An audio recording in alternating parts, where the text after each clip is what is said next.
तो पिछली क्लास में हमने प्रश्नावली 1.3 के पहले 3 क्वेश्चन किए थे, पहला, दूसरा और तीसरा क्वेश्चन।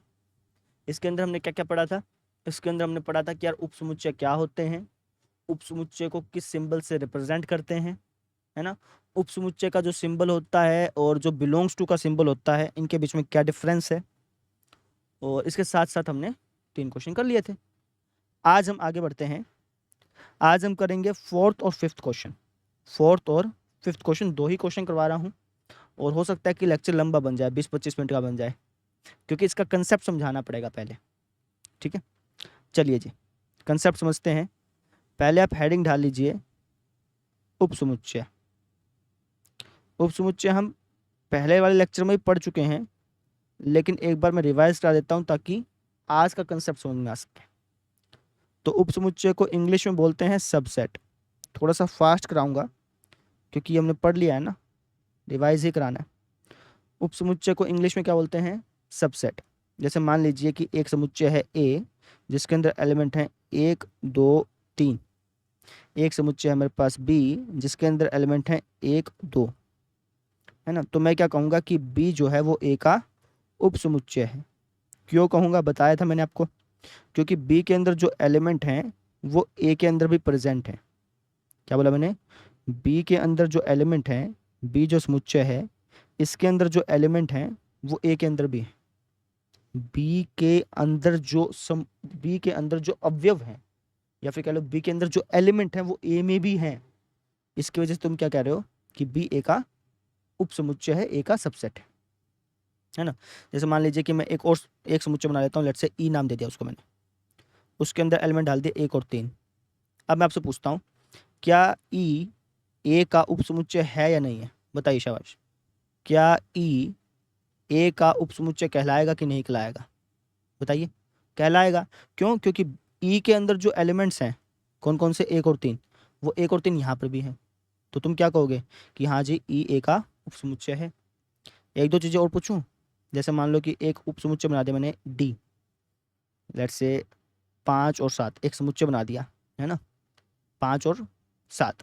अब बताओ, क्या डी ए का उपसमुच्चय है या नहीं है? ऑब्वियसली नहीं है। क्यों? क्योंकि डी के अंदर तो 5-7 हैं, 5-7 इसके अंदर है ही नहीं। तो तुम क्या कहोगे कि जी डी जो है वो उपसमुच्चय नहीं है। किसका? ए का। एक एग्जांपल लो लास्ट।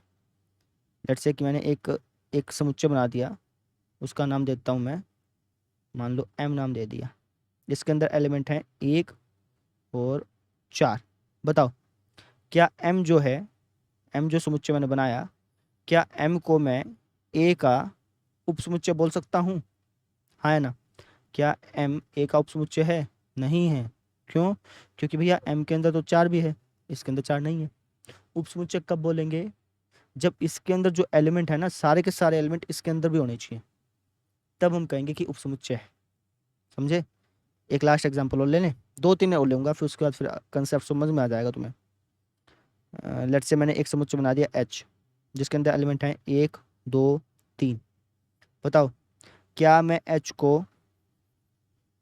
इस एच को ए का उपसमुच्चय बोल सकता हूँ? बोलो। बोल सकते हैं। क्यों? क्योंकि एच के अंदर जितने एलिमेंट हैं सारे के सारे ए के अंदर भी हैं, तो उपसमुच्चय होगा ही ऑब्वियसली। अब ध्यान से समझना, मैंने एक उपसमुच्चय बनाया, लेट्स से मैंने एक समुच्चय बनाया। उपसमुच्चय तो हमें बताना होता है ना, है या नहीं है। एक समुच्चय बनाया, उसका नाम देता हूँ मैं, जी नाम दे दिया, है ना।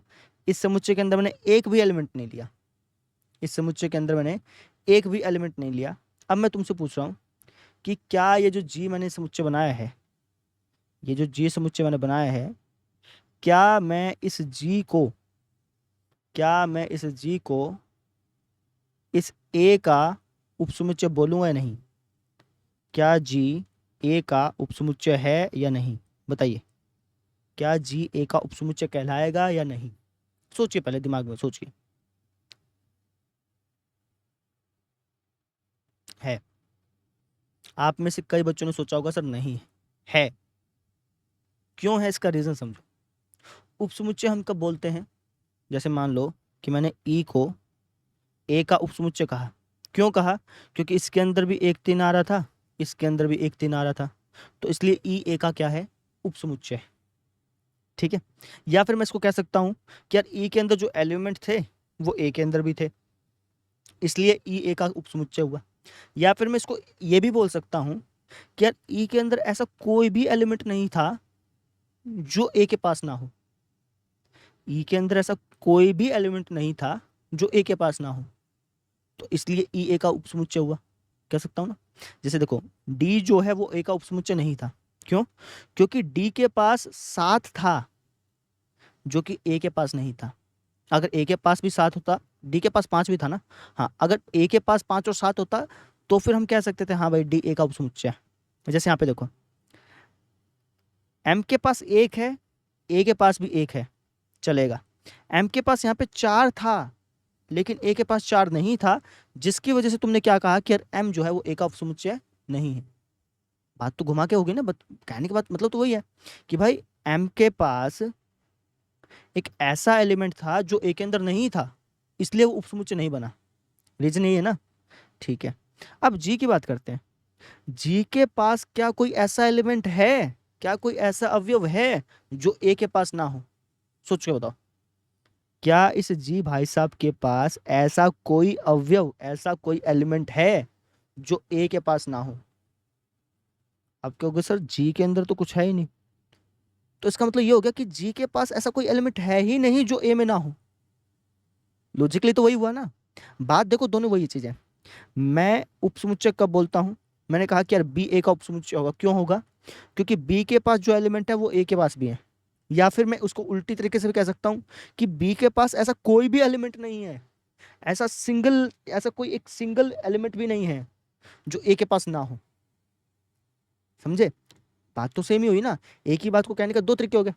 तो सेम चीज यहां पे कह रहा हूं कि यार जी के पास ऐसा कोई तत्व है ही नहीं, ऐसा कोई सदस्य है ही नहीं, ऐसा कोई एलिमेंट है ही नहीं जो ए के पास ना हो।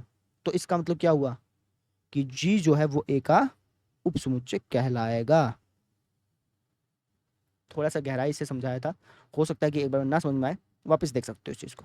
कहने का मतलब क्या है कि हर एक रिक्त समुच्चय, हर एक रिक्त समुच्चय, रिक्त समुच्चय हर एक समुच्चय का उपसमुच्चय होता है। इसको लिख लो, फिर समझाता हूं इसको वापस से। नोट करके लिखो, रिक्त समुच्चय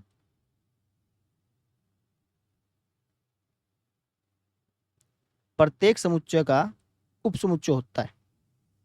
प्रत्येक समुच्चय का उपसमुच्चय होता है, उप समुच्चय होता है। एग्जाम्पल से समझिएगा। जैसे मैं आपसे एक कह दूं कि भाई मेरे पास एक समुच्चय है ए जिसके अंदर एलिमेंट है 1 और 2, है ना। 1 और 2 भी नहीं रखते। लेट्स से कि मैंने कह दिया कि ए एक, वो एग्जांपल ले लो ना, नहीं चलो 1 2 ले लो एक बार, 1 2 है, ठीक है। मैंने कहा कि यार इस ए समुच्चय के उपसमुच्चय बनाओ। तो उपसमुच्चय क्या क्या हो सकते हैं? एक तो ये उपसमुच्चय हो सकता है। क्यों? क्योंकि इस समुच्चय के अंदर जो एलिमेंट है वो ए के अंदर भी है, तो ये एक ऐसा उपसमुच्चय हो गया इसका। ठीक है, एक उपसमुच्चय ये भी हो सकता है। क्यों? क्योंकि इस समुच्चय के अंदर 2 है, इसके अंदर भी 2 है, तो उपसमुच्चय कहलाएगा। अच्छा, एक एक ये भी हो सकता है, क्योंकि इस समुच्चय के अंदर जो एलिमेंट है वो इसके अंदर भी है, तो ये भी इसका उपसमुच्चय कहलाएगा। और इसका इसका एक उपसमुच्चय ये भी होगा। क्यों? क्योंकि इस समुच्चय के अंदर ऐसा कोई एलिमेंट है ही नहीं जो ए के अंदर ना हो। समझे? या फिर कह लो कि इस समुच्चय के अंदर भी ऐसे एलिमेंट है जो ए के अंदर है। अब इस समुच्चय के अंदर कोई एलिमेंट है ही नहीं, कोई एलिमेंट, फिर उसको उल्टा भी तो कह सकते हो ना कि समुच्चय के अंदर ऐसा कोई एलिमेंट है ही नहीं जो ए के अंदर ना हो। ठीक है, तो इसका मतलब जो एम्प्टी सेट होता है, जो रिक्त समुच्चय होता है, वो प्रत्येक समुच्चय का एक उपसमुच्चय कहलाता ही कहलाता है। वापस समझो, जैसे मैंने क्या कहा कि ये जो है वो ए का उपसमुच्चय है। क्यों कहा? रीजन बता सकते हो? क्योंकि इसके अंदर भी एक था, इसके अंदर भी एक था। या फिर मैं इसको मैं घुमा के भी कह सकता हूँ कि यार इसके अंदर कोई ऐसा एलिमेंट था ही नहीं जो इसके अंदर ना हो, है ना। इसकी वजह से ये उपसमुच्चय कहलाया। सेम चीज इसके साथ कह सकता हूँ, इसके अंदर कोई ऐसा एलिमेंट था ही नहीं जो इसके अंदर ना हो। इसको भी ऐसे कह सकता हूँ कि इसके अंदर कोई ऐसा एलिमेंट था ही नहीं जो इसके अंदर ना हो। इसको भी तो ऐसा कह सकते हैं ना कि इसके अंदर कोई ऐसा एलिमेंट था ही नहीं जो इसके अंदर ना हो, है ना। तो इसका मतलब एम्प्टी सेट जो रिक्त समुच्चय है वो प्रत्येक समुच्चय का क्या होता है, उप समुच्चय होता है। ठीक है। अब जैसे मैं कह दूं कि एक समुच्चय है ए जिसके अंदर एलिमेंट है ए, लेट्स से कुछ और ले लेते हैं, राम श्याम ले लिया, राम श्याम। मैं कहूँ कि यार इसके उप समुच्चय बनाओ, तो इसके उप समुच्चय कौन कौन से होंगे बता सकते हो? एक तो हो गया ये, एक हो गया ये, ठीक है। एक बार हम दोनों को लेते हैं, राम और श्याम। एक बार मैं किसी को भी नहीं लेता, खाली। तो जब मैं इसके उपसमुच्चय बना रहा था, इस समुच्चय के जब मैंने उपसमुच्चय बनाए तो कौन कौन से बने? एक तो ये बन गया।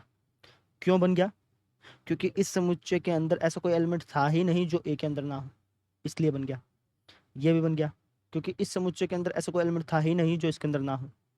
ये भी बन गया क्योंकि इस समुच्चय के अंदर ऐसा कोई एलिमेंट था ही नहीं जो ए के पास ना हो। और ये भी बन गया क्योंकि इस समुच्चय के अंदर ऐसा कोई एलिमेंट था ही नहीं जो इसके पास ना हो। ठीक है ना। क्या क्या ये जो मैं लिख रहा हूँ राम गीता, क्या ये जो समुच्चय मैंने बनाया है क्या ये ए का उपसमुच्चय कहलाएगा? नहीं कहलाएगा। क्यों? क्योंकि इस समुच्चय के अंदर ऐसा एलिमेंट है जो ए के पास नहीं। तो इसलिए राम और गीता जो है वो इस ए का उपसमुच्चय नहीं कहलाएगा। ठीक है। थोड़ा बहुत समझ में आया? अभी वापस हो जाता हूँ। जैसे मान लीजिए कि मेरे पास एक समुच्चय है ए, इसके अंदर एलिमेंट है 1 2 3। आपसे पूछ लिया कि यार इसके उपसमुच्चय बनाओ। इस समुच्चय का यूज करते हुए आप जितने उपसमुच्चय बना सकते हो वो बनाओ।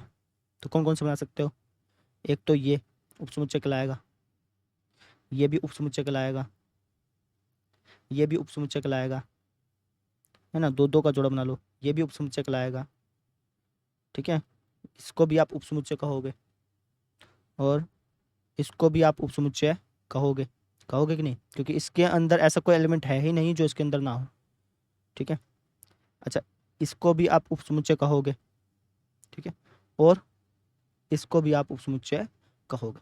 ये सिंबल लगा लो या फिर आप फाई लगा दो, फाई लगा दो, बात दोनों की सेम है ना। यानी मैं कह सकता हूं कि जो फाई है, जो रिक्त समुच्चय है, वो प्रत्येक समुच्चय का एक उपसमुच्चय होता है। ठीक है ना। तो इसलिए फाई यहाँ पे आ गया। बात क्लियर होगी? ठीक है। अब यहाँ पे एक बात नोटिस करना कि एक तो फाई, फाई जो है वो प्रत्येक समुच्चय का उपसमुच्चय होता है, ये बात तो पक्की हो गई, ये बात हमने समझ पहले। दूसरी बात क्या कि सेम समुच्चय जो है, वो जो समुच्चय है, ये जो समुच्चय है ना, ये खुद का उपसमुच्चय भी है। ध्यान से देखो, यहाँ पर जो समुच्चय आ रहा है, यहाँ पर जो समुच्चय आ रहा है, दोनों सेम ही तो हैं, इक्वल ही तो हैं, है ना। अब मैं निकाल के आ रहा हूँ, उपसमुच्चय निकाल रहा हूँ। यानी कह सकता हूँ कि एक तो फाई और एक खुद वो सेट, फाई और खुद वो सेट, दोनों के दोनों उपसमुच्चय ऐसे हैं जो प्रत्येक समुच्चय के होंगे। फाई और खुद, फाई और खुद जो हैं ऐसे दो उपसमुच्चय हैं जो प्रत्येक समुच्चय के उपसमुच्चय होंगे। थोड़ी गहरी हिंदी हो गई, क्वेश्चन से समझाता हूँ। लेट्स से एक समुच्चय है एक और दो, ये एक समुच्चय, मैंने कहा कि उपसमुच्चय बनाओ। क्या क्या होंगे? एक बार पहले वाले को ले लो, एक बार दूसरे वाले को ले लो, एक बार दोनों को ले लो, और एक बार एक को भी मत लो, यानी कि फाई। तो इसके जब मैंने उपसमुच्चय बनाए तो इसके उपसमुच्चय कौन कौन से बने? ये एक, ये चार बने। ये क्या है? इसके उपसमुच्चय हैं। ठीक है ना। बात समझ में आ गई? तो तुमने क्या नोटिस किया यहाँ पे कि जब मैं इस समुच्चय के उपसमुच्चय बना रहा था तो उपसमुच्चय में एक तो फाई आना ही आना था और एक ये खुद भी आना था। तो यही बात मैंने लिखी कि फाई और खुद ये दोनों उपसमुच्चय तो पक्के हैं। फाई और वो खुद ये दोनों उपसमुच्चय तो आएंगे आएंगे। उपसमुच्चय, उपसमुच्चय पक्कम पक्के हैं, ये तो आएंगे ही आएंगे। जब आपसे कभी उपसमुच्चय निकालने को बोल ले तो एक तो उसको वैसा का वैसा लिख दो उसके अंदर, और एक फाई, ये दोनों तो पक्कम पक्की बात है, ये तो होंगे ही होंगे। ठीक है, होते ही हैं। ठीक।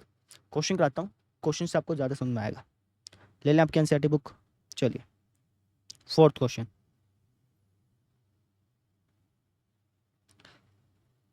ये थोड़ा सा गहरा टॉपिक है, समझ जाओगे, है ना। आसान था वैसे ये, लेकिन इसको समझाना था, डीपली समझाए बिना मजा नहीं आता। बोला कि यार निम्नलिखित समुच्चयों के सभी उपसमुच्चय लिखिए। ये आपको कुछ समुच्चय दिए हैं, आपको इनके उपसमुच्चय लिखने हैं, ठीक है। तो सबसे पहले मैं फर्स्ट ही ले लेता हूँ, ये वाला। बताइए भाई इसका उपसमुच्चय क्या होगा। अब मैंने क्या बताया था कि आपको उपसमुच्चय बनाना है ना, तो दो उपसमुच्चय तो पक्के हैं, वो तो आप वहीं लिख दो, पहले वही लिख दो। एक तो फाई, एक तो फाई इसका उपसमुच्चय होगा, दूसरा वो खुद, जैसे ये शक्ल है ना जैसे इसकी, वैसे वैसे वापस लिख दो। ये तो इसके उपसमुच्चय होंगे ही होंगे। अब इसके अलावा दिमाग लगाना पड़ेगा कि यार इसके अलावा कुछ और हो सकता है। अब अगर देखोगे तो इसके अलावा कुछ होगा ही नहीं, क्योंकि एक ही एलिमेंट है ना। तो दो ही उपसमुच्चय बन पाएंगे, और तो होगा ही नहीं कुछ और, ठीक है। तो ये इसके उपसमुच्चय बन गए, नहीं समझे। सेकंड में समझोगे, देखो सेकंड के अंदर है ए और बी, ये है। अब मैं कहता हूँ कि यार ये जो समुच्चय है ना, इसके उपसमुच्चय बनाओ। इसके क्या बनाने तुम्हें, उपसमुच्चय। ये भी उपसमुच्चय था, लिख देना तुम्हें। यहाँ पे भी क्या है, ये उपसमुच्चय। मैंने कहा कि यार इसके उपसमुच्चय बनाओ।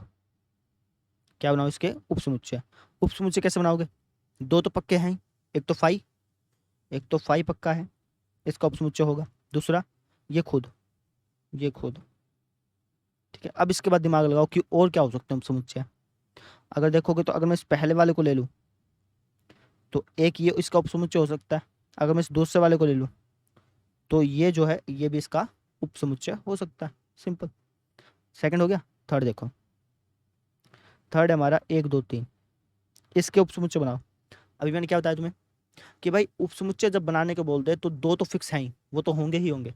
कौन कौन से बताओ, अभी मैंने 10 बार बता दिया, बोलो। एक तो फाई, ये तो होगा ही होगा, और एक ये खुद, ठीक है। एक तो फाई और एक ये खुद, ये तो उपसमुच्चय होने ही होने। इसके बाद दिमाग लगाओ, एक बार एक को ले लो, ठीक है, दो को ले लो, तीन को ले लो, फिर दो दो के जोड़े ले लो, ठीक है ना, ठीक है, ले लिए जी। फिर तीनों को इकट्ठा तो ले लिया था, है ना। अब बस इसके अलावा क्या हो सकते हैं, होंगे ही नहीं, ठीक है। तो ये 8 उपसमुच्चय बन गए इसके। चौथा देखो, ये क्या है, फाई। बताओ अब इसका उपसमुच्चय क्या होगा, फाई का उपसमुच्चय। मैंने क्या कहा था कि जब आपसे उपसमुच्चय बनाने को बोल दे तो एक दो तो पक्के होने ही है, एक तो वो खुद और एक फाई, है ना। तो इसका जब तुम्हें उपसमुच्चय बनाने को बोल दिया तो एक तो ये खुद, ठीक है, और एक फाई, है ना। अब देखो दोनों के दोनों सेम है, तो सेट के अंदर तो हम सेम लिखते ही नहीं है कभी भी। तो इसका मतलब फाई का जो उपसमुच्चय है वो फाई ही होता है। ये कहने का मतलब क्या, क्या सीखा हमने आज। हमने सीखा कि यार उपसमुच्चय कैसे बनाए जाते हैं। कोई समुच्चय दे रखा है तो उसके उपसमुच्चय किस तरीके से बनाए जाते हैं। उसमें हमने दो बातें सीखी कि एक तो फाई उसका उपसमुच्चय होता ही होता है, दूसरी बात वो खुद भी उसका उपसमुच्चय होता है, ठीक है। तो ये चीज़ थी। क्या किया हमने, सबसे पहले इसके उपसमुच्चय निकाले, ये आ गए। इसके उपसमुच्चय निकाले, ये आ गए। इसके उपसमुच्चय निकाले, ये आ गए। इसका उपसमुच्चय निकाला, ये आ गया। एक दो क्वेश्चन मैं अपनी तरफ से करा रहा हूँ बना करके। अब तुम बताना कि उसके उपसमुच्चय क्या होंगे। जैसे मैंने करा दिया, एक दो तीन चार। बताओ भाई, इसके उपसमुच्चय बनाओ। दो तो पक्के हैं ही, कौन कौन से बताओ, बोलो जल्दी फटाफट। एक तो अपना हो गया ये खुद, है ना, जैसा यहाँ पे लिखा हुआ है, जो शक्ल यहाँ पे वही शक्ल यहाँ पे। दूसरा अपना हो गया फाइव। ये दो तो पक्की बात है कि ये दोनों तो उपसमुच्चय होंगे ही होंगे, है ना। अच्छा इसके बाद, इसके बाद एक एक करके ले लेते हैं। एक ये हो गया, एक ये हो गया, एक ये हो गया, एक ये हो गया। फिर दो दो करके ले लो, जैसे एक दो। अच्छा ध्यान देना, एक दो और दो एक दोनों सेम ही चीज कहलाते हैं समुच्चय में। समुच्चय के अंदर ऑर्डर मैटर नहीं करता ना, इसलिए, ठीक है। दो तीन, तीन चार, और एक चार। और भी बन सकते हैं क्या, एक तीन ले लो, हाँ एक तीन बन सकता है। और 1 4 हो गया, 2 3 हो गया, 1 2 हो गया, 3 4, 3 4 हो गया, 4 2, 2 4 हो गया, तो 4 2 भी हो जाएगा। 2 4 कहाँ हुआ, नहीं हुआ, तो 2 4 ले लो। ठीक है, 3 2, 3 2 ये हो गया, 3 2 3 2 ये 2 3 3 2 एक ही बात है। 4 3, 3 4 भी एक ही बात है। सारे हो ही गए, है ना। 3 3 करके ले लो, 1 2 3, 2 3 4, 1 3 4, है ना, 1 2 4। ठीक है, अच्छा जी, और क्या बन सकते हैं, और तो क्या बनेंगे। हम्म,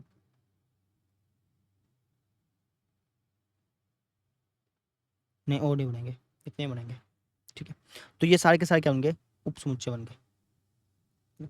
अब आसान तरीका बताता हूँ। कोई भी समुच्चय दे रखा है, आपसे उपसमुच्चय पूछ लिया, सबसे आसान तरीका क्या है वो समझो।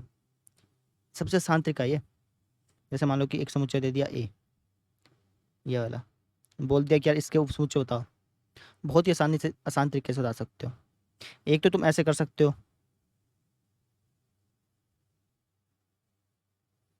हम्म, हाँ, एक तो तुम ऐसे कर सकते हो कि पहले फाइल लिख दो, फिर ये पूरा का पूरा खुद लिख दो, उसके बाद दिमाग लगाओ। ऐसे भी किया जा सकता है। एक दूसरा तरीका है, पहले एक एक करके ले लो, एक एक एलिमेंट ले लो, है ना, फिर दो दो के जोड़े लेके कर लो।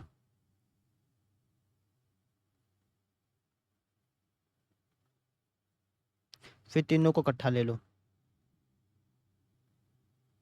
ठीक है, और फिर क्या करो, एक भी मत लो, यानी खाली, खाली कहो या फिर फाई कहो, बात एक ही है ना। तो इस तरीके से भी तुम उपसमुच्चय बता सकते हो। लॉजिक समझ में आया। ठीक है, अच्छा अब ये तो बात हो गई कि उपसमुच्चय, उपसमुच्चय कैसे निकाले जाते हैं। कोई समुच्चय दे दिया, उसके उपसमुच्चय निकालने हैं, तो किस तरीके से निकालोगे। अब मैं आपसे पूछ लूँ कि यार मैंने एक समुच्चय दे दिया, मान लो ए, इसके अंदर एलिमेंट है मान लो 1 2 3 4 5 6 7 8 9 10, इसके अंदर 10 एलिमेंट है। मैं आपसे पूछता हूँ कि इसके उपसमुच्चय कितने होंगे। बनाने नहीं है, उपसमुच्चय बनाओगे तो बहुत टाइम लग जाएगा, बहुत सारे होंगे ना इसके। मैंने आपसे पूछा कि उपसमुच्चय कितने होंगे, तो तुम कैसे बता सकते हो। उसका एक तरीका, एक पैटर्न है, वो देखो। जैसे मैं तुम्हें तुमसे पूछता हूँ कि एक समुच्चय है जिसके अंदर एलिमेंट है एक, ये वाला, इसके उपसमुच्चय बताओ। बताओ, अभी बताया मैंने। उपसमुच्चय कैसे निकालते हैं, एक तो ये खुद होगा, जो जैसी इसकी शक्ल है वैसे वैसे लिख दो, और एक फाई, ये तो पक्की बात है, होने ही होने हैं। ठीक है, इसके अलावा तो कुछ होगा नहीं। एक उपसमुच्चय और देता हूँ, ये एक समुच्चय दे दिया, मैंने बोला कि यार इसके उपसमुच्चय बताओ। बताओ इसके उपसमुच्चय क्या होंगे। तो एक तो ये खुद का खुद होगा, एक फाई होगा, एक ले लो, एक बार दो ले लो, ये चार बन गए। ठीक है, मैं एक एक समुच्चय और देता हूँ, है ना, इसके उपसमुच्चय बनाओ। तो तुमने अभी बनाए, इसके 8 बनेंगे। कितने बनेंगे, 8। खुद फाई है ना, एक एक करके ले लो, दो दो करके ले लो, ये तीनों को इकट्ठा ले लो, तो 8 बनेंगे। यहाँ पे पैटर्न नोटिस करना। अब इस समुच्चय के अंदर एलिमेंट कितने थे, एक था। एलिमेंट कितना था यहाँ पे, एक था, है ना। जब मैंने उसके उपसमुच्चय बनाए, क्या बनाया मैंने, उपसमुच्चय, तो उपसमुच्चय कितने बने बेटा, 2 बने। इस समुच्चय के अंदर एलिमेंट कितने थे, 2 थे। उपसमुच्चय कितने बने हैं, 4 बने हैं। इस समुच्चय के अंदर एलिमेंट कितने थे, 3 थे। उपसमुच्चय कितने बनेंगे, 8 बनेंगे। वो तुम्हें ध्यान हो, अभी अभी हमने किया। इस समुच्चय के अंदर एलिमेंट कितने थे, 4। उपसमुच्चय कितने बने, 16 बने थे। काउंट कर लेना, 16 ही है, 16 बने थे। अब यहाँ पे एक पैटर्न नोटिस करना। एलिमेंट एक था तो उपसमुच्चय बना 2। 2 को लिखना चाहूँ तो 2 की पावर 1 लिख दूँ। 4 को लिखना चाहूँ तो 2 की पावर 2 लिख दूँ। 8 को लिखना चाहूँ तो 2 की पावर 3 लिख सकता हूँ। 16 को लिखना चाहूँ तो 2 की पावर 4 लिख सकता हूँ। यहाँ पे एक पैटर्न बन रहा है। जितने एलिमेंट हैं और जितने उपसमुच्चय बन रहे हैं, उसमें खास बात है, अगर एलिमेंट एक है, किसी समुच्चय के अंदर अवयव एक है, तो उपसमुच्चय बन रहे हैं 2 की पावर 1। अगर एलिमेंट 2 है तो उपसमुच्चय कितने बन रहे हैं, 2 की पावर 2। अगर एलिमेंट 3 है तो उपसमुच्चय कितने बन रहे हैं, 2 की पावर 3। अगर एलिमेंट 4 है तो उपसमुच्चय कितने बन रहे हैं? 2 की पावर 4। अब मैं आपसे पूछ लूं कि अगर किसी समुच्चय में 7 एलिमेंट हैं या फिर कह लो 10 एलिमेंट है, इसी को ले लो ना। अगर किसी समुच्चय में 10 एलिमेंट है जैसे इसके अंदर है, मैंने आपसे पूछा कि यार इसके कितने उपसमुच्चय बनेंगे। क्या पूछा मैंने आपसे? उपसमुच्चयों की संख्या। बना के नहीं दिखाने हैं, बस संख्या पूछी है कि उपसमुच्चय कितने बनेंगे, तो बता सकते हो। जैसे यहाँ पे था, अगर एक एलिमेंट है तो इतने उपसमुच्चय बन रहे थे, इतने बन रहे थे, इतने बन रहे थे, इतने बन रहे थे। अगर 10 एलिमेंट है तो उपसमुच्चय कितने बनेंगे? 2 की पावर 10 बनेंगे। 2 की पावर 10 में ख्याल 1024 होती होगी शायद। 2 दूनी 4, 4 दूनी 8, 8 16, 32, 32, 64, 64 दूनी 128 हो भाई साहब, इतना ही बनेगा। ठीक है, यानी 1024 उपसमुच्चय बनेंगे इसके। एक एक करके ले लो, फिर दो दो करके ले लो, तीन तीन करके ले लो, 5 और ये तो खुद बनना ही है, वो तो दो अलग से ही हो गए, है ना? ऐसे समझ गए? तो ये चीज़ थी। यानी हम कह सकते हैं कि जब भी हमें उपसमुच्चयों की संख्या निकालनी होगी तो हम क्या करेंगे? 2 की पावर में एलिमेंट्स लिख देंगे, नंबर ऑफ एलिमेंट्स एन लिख देंगे। यहाँ पे इंग्लिश में लिखूं क्या? 2 की पावर में हम क्या लिख देंगे? एन। एन मतलब नंबर कितने हैं उसके अंदर। ठीक है, समझे? अब जैसे अगर मैं तुमसे पूछूं, यहाँ पर अगर तुम देखोगे इसके अंदर एलिमेंट कितने हैं? एक। तो 2 की पावर कितनी होगी? एक। उपसमुच्चय कितने बनेंगे? 2। इसके अंदर एलिमेंट कितने हैं? 2। तो उपसमुच्चय कितने बने? 4, और 4 ही बने देखो। इसके अंदर एलिमेंट कितने हैं? 3। उपसमुच्चय कितने बनेंगे? 8, और 8 ही बने थे ध्यान हो तो। समझे? अच्छा ये देखना, अब ये खास बात दिखाता हूँ तुमको। ये 5 था, है ना? 5 मतलब खाली ब्रैकेट ऐसा। इसके अंदर एलिमेंट कितने हैं? है ही नहीं जी, मतलब है ही नहीं एलिमेंट, यानी 0 एलिमेंट कह सकता हूँ। तो 2 की पावर 0 कितना होता है? 1 होता है। तो उपसमुच्चय भी कितना बना? 1 ही बना था। समझे? इसके अंदर में कितना है? 2। 2 की पावर 2, 4 4 बने थे। इसके अंदर एक ही था, 2 की पावर 1, 2 बने थे। इसके अंदर 3 था, 2 की पावर 3, 8 बने थे। ये लॉजिक था। ठीक है, अच्छा अब हम अगले टॉपिक पे चलते हैं, जो कि हमारा टॉपिक है घात समुच्चय। घात समुच्चय ये सेम ही है, कोई ज़्यादा इसके अंदर मुश्किल नहीं है, बहुत ही सिंपल है। जैसे मान लो कि कोई एक समुच्चय है ए, जिसके अंदर एलिमेंट है 1 2। मैंने कहा कि इसके उपसमुच्चय बनाओ, तो एक तो बन गया ये वाला, है ना? एक ये बन गया, एक ये खुद भी बनेगा, और एक 5। ठीक है, अब इन समुच्चयों उपसमुच्चयों को अगर मैं एक करली ब्रैकेट में बंद कर दूं, क्या बोला मैंने? अगर मैं इसके जो उपसमुच्चय बनाए उसको करली ब्रैकेट में बंद कर दूं, तो ये जो बना है ना, इसको मैं बोलूंगा घात समुच्चय। क्या बोलूंगा? घात समुच्चय। क्या बोलूंगा? घात समुच्चय। मतलब क्या है? जैसे मान लो कि एक एग्जांपल सोल्व लेते हैं, फिर ज़्यादा समझ में आएगा। इसके उपसमुच्चय बनाओ। एक ही एलिमेंट है, यानी कि 2 उपसमुच्चय बनेंगे। एक तो ये खुद बनेगा, और एक 5 बनेगा। अगर मैं ये 2 उपसमुच्चय बने ना, इसको भी मैं कर्ली ब्रैकेट में बंद कर दूं, तो मैं क्या कहूंगा कि अब ये क्या बन गया? घात समुच्चय। घात समुच्चय कब बनता है? उपसमुच्चयों को कर्ली ब्रैकेट में बंद कर दो, वो घात समुच्चय बन गया। या फिर तुम इसको लिख ऐसे भी बोल सकते हो कि उपसमुच्चय का एक समुच्चय, उपसमुच्चय थे ये, इसका भी समुच्चय बना दिया, तो इसको हम बोलते हैं घात समुच्चय, पावर सेट। समझ में आ गई? ठीक है, इसको हम रिप्रेजेंट करते हैं ऐसे, जैसे ये जब ए तो ये था, इसको हम लिखेंगे ऐसे, ये पावर सेट हो गया ए का। इसको भी ऐसे, ये पावर सेट हो गया ए का। ध्यान देना, सॉरी, अगर मैं यहाँ पे ब्रैकेट हटा दूंगा ना, तो यहाँ पे पावर सेट ये भी हट जाएगा। सिंपल तुमको लिखना पड़ेगा उपसमुच्चयों की संख्या। समझ में आई? हाँ, अगर मैं यहाँ पे ब्रैकेट लगा दूंगा, ऐसे कर्ली ब्रैकेट लगा दूंगा, तो ये बन जाएगा पावर सेट ऑफ ए। ये बी होता था पावर सेट ऑफ बी। ठीक है, अब क्वेश्चन करते हैं बच्चे, क्वेश्चन एनसीईआरटी बुक का तुम्हारा 5वां।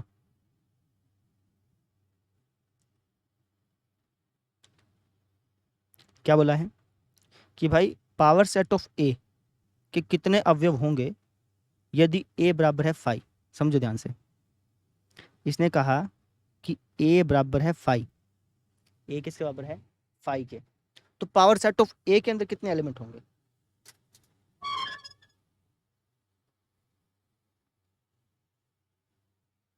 क्या पूछा? कि पावर सेट ऑफ ए के अंदर कितने एलिमेंट होंगे, निकाल लेते हैं। Power set of A, power set of A क्या बोलते, किसको बोलते हैं? ये जो आपके पास सेट है ना, इसके कितने समुच्चय बनेंगे? 5 का समुच्चय तो उपसमुच्चय कितने बनेंगे? यही बनेगा, बताया था। 5 के अंदर एलिमेंट कितने होते हैं? 5 को ऐसे भी लिख सकते हो, 5 के अंदर एलिमेंट होते हैं 0। 2 की पावर 0 कितना हो गया? 1। किसी की भी पावर 0 1 होता है, क्यों होता है उसका रीजन बाद में दूंगा, ठीक है। तो इसका उपसमुच्चय सिर्फ यही बनेगा, है ना। तो पावर सेट ऑफ ए क्या हो गया?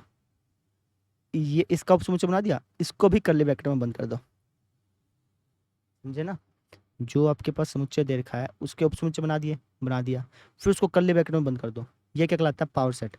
पावर सेट के अंदर एलिमेंट कितने हैं? पावर सेट के अंदर एलिमेंट कितने हैं? एक ही एलिमेंट है। कितने एलिमेंट है? एक ही तो एलिमेंट है। यहाँ पर 5 जो है एज ए एलिमेंट यूज हुआ है। मैंने आपको ध्यान हो, मैंने पहले कहा था कि यार तुम कभी ऐसे मत लिख देना, गलत हो जाएगा, ठीक है। क्यों?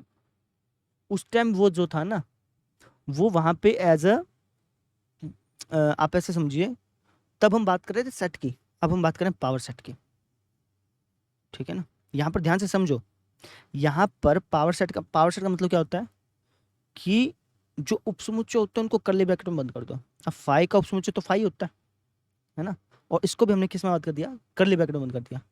यानी सेट के अंदर सेट आ रहा है, 5 जो है वो एक सेट है, लेकिन पावर सेट के लिए वो एक एलिमेंट है, ठीक है। थोड़ा सा ये धीरे धीरे समझ में आएगा बच्चे, मैं पहले बता देता हूँ, ठीक है। तो पावर सेट के अंदर एलिमेंट कितने होंगे? सिर्फ एक एलिमेंट हो गया। कितने एलिमेंट हो गया? एक। पावर सेट के अंदर तो है ना एलिमेंट ये, तो पावर सेट के अंदर एलिमेंट कितना हो गया? एक हो गया। सिंपल, लिख देना पी ऑफ ए के अवयव, पावर सेट के अवयव कितने हैं जी? सिर्फ एक है। पावर सेट के अंदर एलिमेंट कितना है? एक ही तो है। ये एज ए एलिमेंट यूज हुआ पावर सेट के लिए, है ना। 5 एक सेट है असल में देखा जाए तो, लेकिन पावर सेट के यहाँ पावर सेट के लिए वो एक एलिमेंट की तरह यूज हुआ। 5 एक क्या है? सेट है, लेकिन 5 पावर सेट के लिए वो एक अवयव है, वो एक एलिमेंट है, समझे। जैसे अब मैं आपसे पूछता हूँ कि एक समुच्चय है जिसके अंदर एलिमेंट है 1 और 2, इसके पावर सेट में कितने एलिमेंट होंगे? कैसे पता करोगे?